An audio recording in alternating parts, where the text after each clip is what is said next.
Welcome back to the Mystery Nurse channel, where today we're talking all things snitching.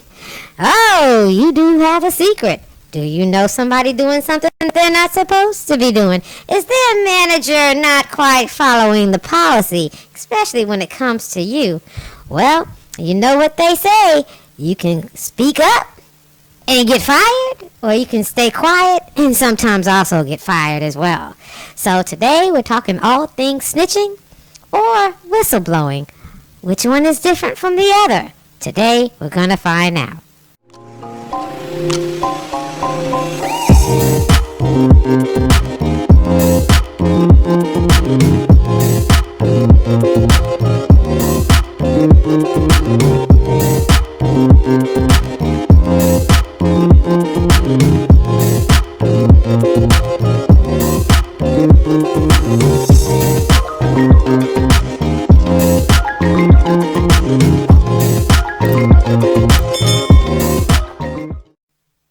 Now, has everybody seen what's going on with nurses today? Putting their TikTok videos up on patients they can't stand, hospitals that they wish they can quit their job from, and doing dances and doing play skits while in the organization. Now, this is snitching on yourself. This is something that we're not going to do. We are not going to snitch on ourselves and get our license revoked and get fired from a facility for doing foolishness. Not today, Satan. Not today. So let's start with snitching. What does it mean? To be an informer or tattle on? So you mean to tell me these TikTok nurses were telling on their damn self? Well, that doesn't make any sense.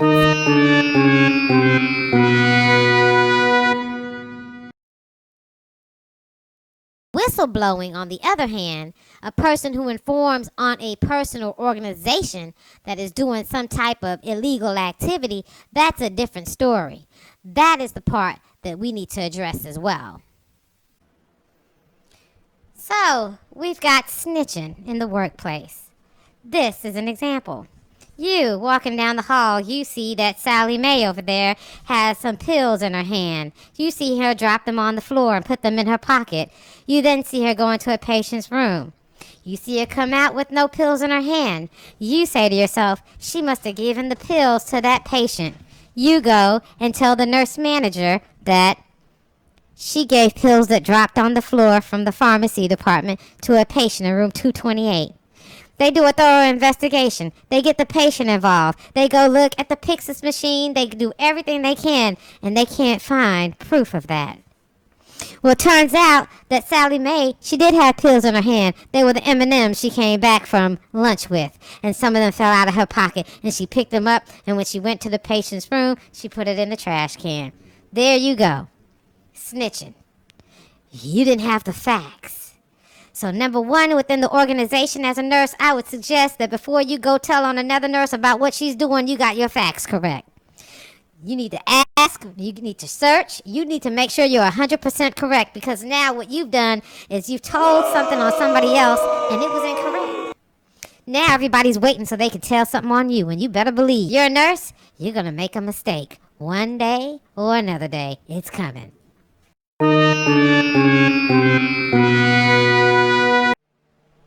So the next thing that we have is whistleblowing. Well, you're in the hospital, you see something that is against policy, you see something done to someone else that are against the rules. The manager is not taking care of it. Maybe somebody's trying to ignore it. You may want to become a whistleblower. But you have to be very careful with whistleblowing. You have to have your documentation, facts. You almost have to have a video recorded of it. You must have something in writing, because if you go and say something against the organization that you work for, you can guarantee you might lose your job. So you got to make sure that you have everything crossed T's and dotted I's. Now, I'm going to give you an example here of somebody who did the right thing. Or did she?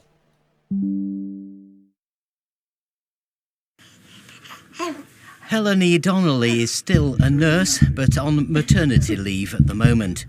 She's left Stafford Hospital and works elsewhere in the NHS. She gave evidence at the public inquiry into poor standards of care at Stafford, and it was her whistleblowing that helped lift the lid on what happened there. I brought to the attention of everybody involved that... So, as you can see, we do have people that are whistleblowers. But I did try to highlight that she experienced bullying, intimidation, threats from her colleagues. The lady said that she told on everybody that was involved. And so, therefore, she may have did the right thing for the patients, but she gets to go to another hospital and work for her good deeds. But she went ahead and she whistleblowed on everybody else that was there. Here's the thing. Did they fire everybody else? Probably not. She did end up getting an honorary award. Clap, clap for that.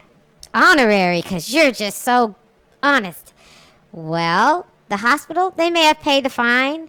They may have had to implement new actions to go on within their facilities, but most likely because there's a nursing shortage everywhere and because there's a lot of patients coming into the hospital, a lot of this may not have changed a lot. It just put a spotlight on it for a second, but you've got some angry people at you, and they may not get you now while you have your honorary, as an honorary guest that you received a certification, but you may have ruined some other people's lives.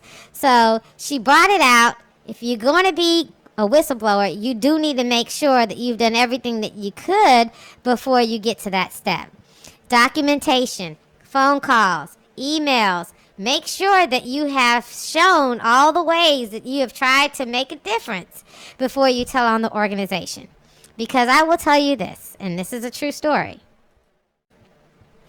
There was a nurse working in the hospital, and she felt like the hours were horrible. She felt as well as the patient load was too much, that administration didn't care.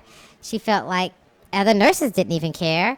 She felt like she could not do her job. She had all these feelings. Aww. So what she did is she wrote an email, and she wrote the CEO, CFO, COO. She wrote everybody in the whole hospital. And that's basically writing an email and then you put to the whole district or to the whole hospital. She did that. When she wrote her long spill of how she felt, she also resigned. So you would think that she was speaking for all the nurses, which she actually was. But she did put her name, her email, everything was attached. What she did not know is that when she sent that mass email out, it reflected negatively on the organization. So basically, you're whistleblowing and you're snitching.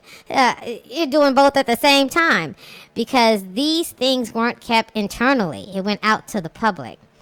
So where is she at now? She's looking for a job. Why? Because that big organization actually acquired a lot of the clinics and other hospitals along the way. So when she tried to go get another job somewhere else, she was blackballed. Who's going to hire you? Look what you did. You sent an email out, a mass email out. Nobody predicts that when you tell on one organization that they're a conglomerate together of every other organization. They all talk. CEO, CFO, CNOs, they all talk with one another. So you can find yourself in a situation where you can lose your job and lose the potential for the next job as well. So you just have to make sure if you decide to go that route that you have your ducks in order.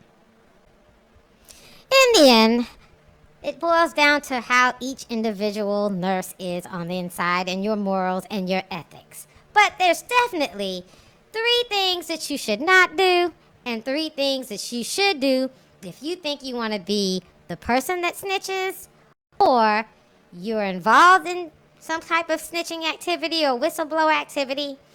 There's 3 things. There's do's and don'ts. So the first thing is if you see something, don't tell anybody. Don't tell your coworker, oh, I saw this, I saw that. You will find out very quickly that nursing is a very small world, and the person that you told is the sister, sister-in-law, daughter, grandmother of the person that you want to snitch on. So if you see something, you might as well keep that to yourself and not even think about telling a coworker. That's number one. Secondly, number two, if you think you're going to go to HR, Human Resources, and let them know what you saw and what you think they should do about it, you are sadly mistaken, because darling, HR is not your friend. HR is hired by the organization to protect them. So you may tell them, they may end up finding out more information about you than the person that you were trying to tell on. If you say something about the organization, you'll find coming back to the unit, every week you go to work, you're getting written up. You were tardy. You didn't document. You missed this order. All of a sudden, the pressure that you were trying to put on the organization gets on you. And boy, it's not an easy feeling. Third thing, I've heard people say, call the employee assistant line. All organizations have these lines. Just call them on the phone. You can be anonymous. This is incorrect information for most organizations. I'm saying most. Some organizations outsource their employee assistant hotline so that way it could be disconnected from the organization. But once again, they were hired by the organization to help them. So if you call on the phone and you want to be anonymous, well, I hope you have your phone number changed, because most of the time they do want to know who's actually doing the reporting. Most times they don't want to have somebody anonymous because they could be lying. So once you give your name, just remember you could be on the chopping block at any given Sunday. Now, 3 things that you can do that can help you if something's going on in your case, or if you feel the organization is not functioning up to par and actually is not advocating for the patients that they're trying to serve. You can document. You can keep a journal. You can keep a journal on your laptop. You can write down the date, the time, what you saw, what you witnessed, what policy it violates. You can keep a written track. This helps you because if something comes up with you, you can say, hey, I've been documenting this the whole time. This has been going on before I even got here. Documentation also helps if you have to get an attorney. Documentation also helps keep track of the repetitiveness, because if one time something happens, maybe that's an error in judgment. But 2, 3, 4, 5, 6, at least you have your documentation in order. Number 2, let's say you're in a situation where somebody has said something about you, or you're in an organization that is trying to attack you for doing something. What you need to do, darling, is get yourself a nurse attorney. You need to have an attorney to help guide you on what it is you need to do to overcome your situation. And you think to yourself, golly, that sure is a lot of money. But the hospitals, they have their own attorneys, and they got a lot of money. And when they feel like there's something that you're doing to go against them, they're going to go against you. And you're going to have somebody on your side that you can give documentation, that you can talk to, that you can actually have feedback from outside of the organization.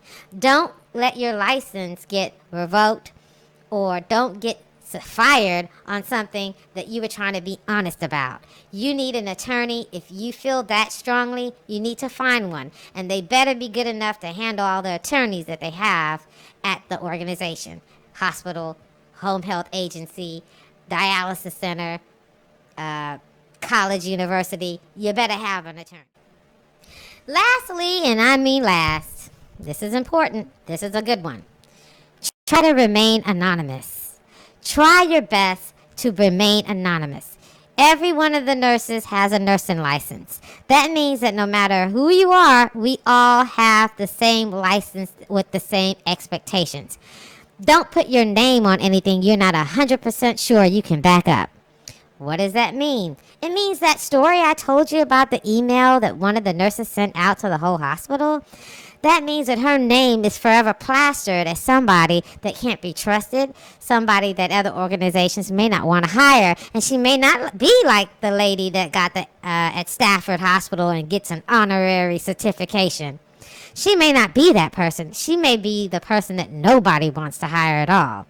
Don't be that person. If you have something to say, either get an attorney, find out what course of action, do documentation, get a outside IP address, computer, send something anonymously, give a tip, write a letter without a forwarding address.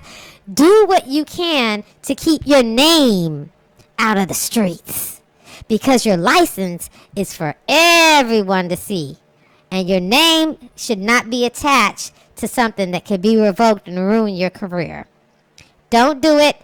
That is why I personally feel like every nurse should be a mystery. Every nurse should be a mystery nurse. I do not want to see your name on the streets for nothing. Who did that? I don't know. That nurse is a mystery. Well, who said that? I don't know. It was anonymous. Well, where did it come from? FedEx Kinko's. We can't track it down. Please, this is advice that I'm giving you that I've seen. Try your best to do the right thing, but be anonymous if you know it's going to jeopardize your license. Other than that, to all my nurses and to all the nursing students, thank you for watching the Mystery Nurse channel. And once again, Mystery Nurse is here to save the day, to let all nurses and nursing students know we're going to be A-okay.